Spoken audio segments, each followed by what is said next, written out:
The way that you communicate and connect with people is kind of everything. That's what I think.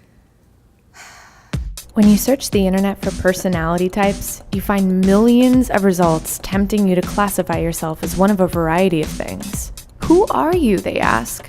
Are you an extrovert? Introvert? I'm an introverted extrovert. This is a story about my quest to know more about myself.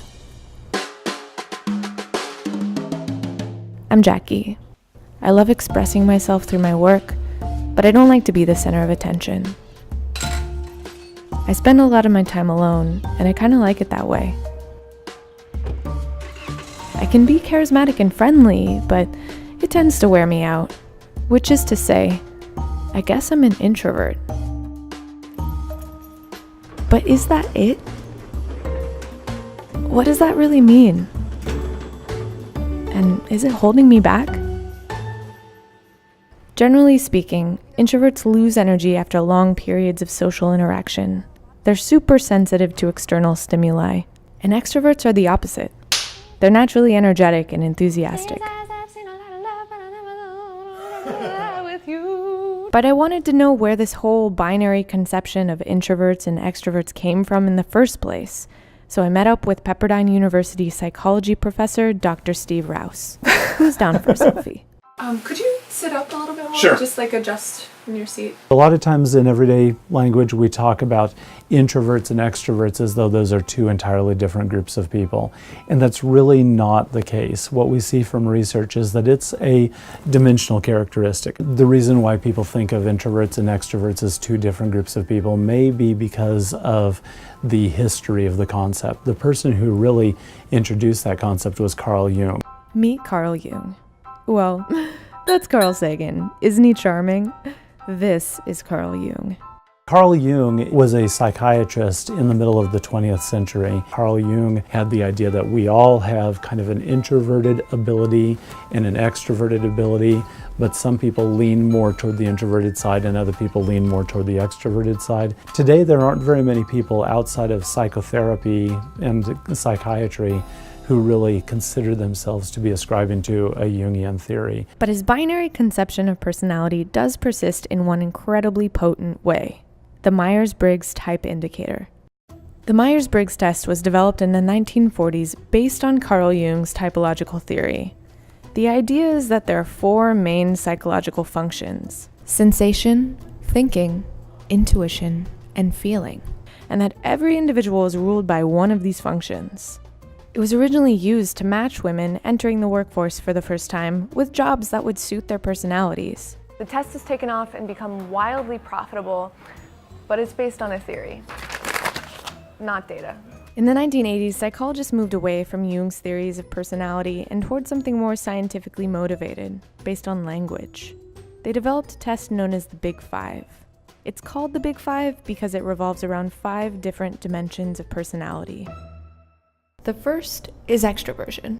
Outgoing, assertive, energetic, neuroticism, angry, anxious, depressed, agreeableness, compassionate, cooperative, trusting, conscientiousness, organized, dependable, disciplined, and lastly, openness to experience, creative, curious, adventurous. Personality test does allow us to have some time to really sit back and think about who am I? What are the characteristics that my friends can perceive in me? Because there are some ways that the me that I see myself may be different than the me that my friends see. And I would argue if any test helps people understand themselves and helps people understand and empathize with other people better, that's fantastic. But to be honest, the Myers-Briggs doesn't appear to be as strong a test as some measures of the Big Five. Since the Big Five is supposedly the holy grail of personality tests, I took it. Well, of course I'm not always sad. Basically assessing how much of a relativist I am. I love a good fight. Am I the one fighting? Am I watching the fight? I don't want to be a douchebag. Question 171 out of 300. Rarely overindulge. I'm on 256. I am not bothered by difficult social situations. Almost, okay. And send. Oh, damn. My agreeableness score is really low. I'm highly neurotic.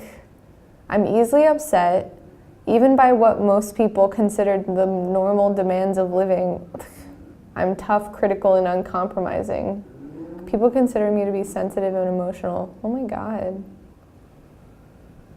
What's normal though? Okay. Huh.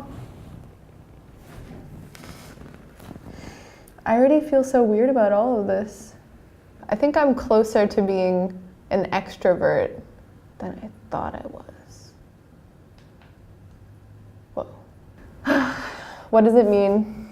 I don't know. Clearly, there's a lot that complicates personality. It's more dimensional than just a binary introvert-extrovert spectrum.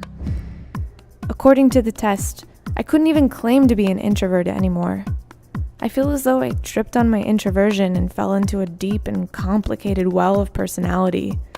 Far from being a positive thing, the test made me feel bad. It was like I was looking into a mirror, and I couldn't accept the reflection. I'm about to go back to Brooklyn, and I have all this stuff. Halfway through making this video in Los Angeles, I had to return to New York City. I was only in LA temporarily. Weeks passed, and I was super bothered by my personality test results. Because the thing is, I am disagreeable. I am neurotic. I am angry and sad and anxious.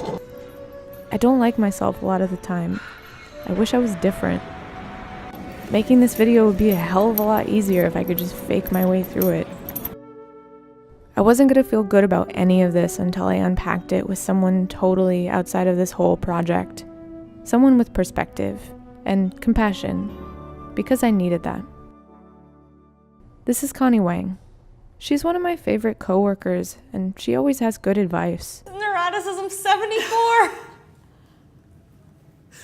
Anger 84. It really upset me in a lot of ways to get this test and to have to take it seriously in the realm of like doing this video, and it made me angry, and it made me Neurotic and anxious. it made me neurotic and anxious. And I just Okay, you're very open. I'm very open. Yeah, you are very I'm very open. But I would say that like you're neurotic, but in like a delightful way. I can see when you do get angry about certain things, but I think you deal with it well. Oh my God, do I? Do you? I don't know. Do you? I don't know. I don't want to disappoint her by revealing all of the angry ugliness inside of me. Have like a drawer full of like torn up papers or something. I don't have a drawer full of torn up paper. Maybe I should do that. The thing that was you scored the most intensely on was openness, right? You were like 90-something% open. And then you weren't close to that number for any other trait. It's true. Right? And I feel like if your guiding personality trait is openness, it's sort of like, it muffles all the ones that you consider to be bad. If you're angry, but also open, like, that means that like your anger won't last very long, you know? That's a good point. I don't know, I think it's better to be open than any of these other things. I hope so. And I think that openness means curiosity, means a willingness to participate and cooperate and, you know, work together with other people. This is helping me put this in perspective that the nirvana I want to reach is just rare. There's so many ways to live, Connie. I know. I needed help expressing myself in what I thought was an extroverted way, but is it maybe just an agreeable way? Ugh, I guess I'm open to that. I reached out to Lizzie Wallace, who teaches improv to folks who want to communicate better in the workplace. I think improv's a great tool to help people because it's all about being in the moment, not so much being in your own head and overanalyzing things. Oh my gosh, that's totally me. Everyone's supporting one another, and so it's not so much about who's the smartest, who's the most confident, who's the most popular. It's about using everyone's strength collectively. I'm gonna have us start our first game. Everyone stand up. Thank you. Yeah, I'm an introvert, I guess. I'm either an introverted extrovert or an extroverted introvert. I can't figure out exactly which one. I would call myself just a person, and it depends on whatever day. I would definitely say I'm talkative and outgoing, but I do like my quiet time. You have to trust yourself. You have to trust the people around you. You kind of have to let go of any neuroses you have, any anxiety, put that to the side, and just be present in the moment. How do you feel about classifying people as introverts or extroverts? Do you agree with it? I don't think it's actually fair. I know for me, I'm definitely a combination of the two. Whoop whoop, ambivert. Give that to your partner. Good. Good, okay, it changed again. Good. When I went into the improv workshop, I was pretty sure that I was an antisocial monster. But the booping was fun. It was a safe space to be silly and weird with my coworkers. Far from wearing me out, it made me feel a little lighter. It makes me want to open myself up to this kind of joy and connection more often. So funny, right? We'll see. Poop poop. So here I am in all of my halfway extroverted, neurotic, disagreeable, open, and averagely conscientious glory. This whole process led me to cast off my self-assigned introvert label, and it forced me to face down complicated parts of my personality. It's not all good, but it's not all bad either. I'm happy to be open enough to work through my anger and anxiety when those feelings come up.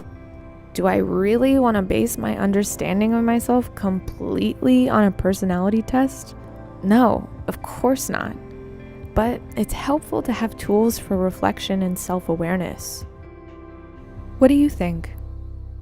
Have you taken the Big Five, the Myers-Briggs? Has improv transformed you as a person? Who are you? Tell us below in the comments. And thanks for watching. If you want to subscribe to Refinery29, you can click here.